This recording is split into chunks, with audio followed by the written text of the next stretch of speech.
The Erasmus program was created to promote educational and cultural exchange across Europe.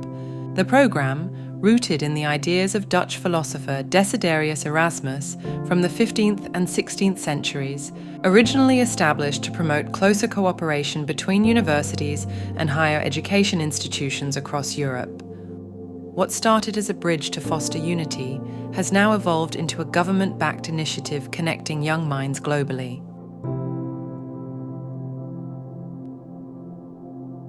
In 2018, the UK ranked third among favoured destinations for Erasmus participants, hosting 31,000 students across the UK.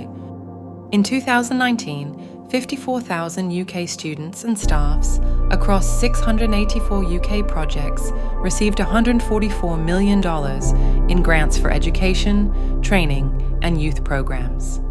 This dynamic participation not only fueled the expansion of the British economy, but also fostered cross-cultural collaboration and knowledge exchange among students and staff, leading to more tangible outcomes in international partnerships across the UK, whilst covering all the costs generated by the Erasmus Plus programme. Unfortunately, the withdrawal of the UK from the programme dealt a significant impact to international learning experiences and created a void in educational opportunities.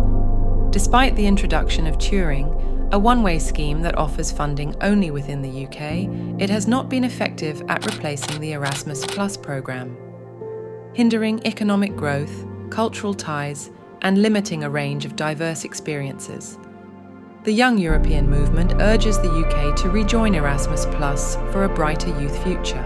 You can help us reinstate the programme by signing our petition at ym.org.uk/Embrace Erasmus. And share with us how you've embraced Erasmus and the impact it had on your life. Together, we stand for a brighter future.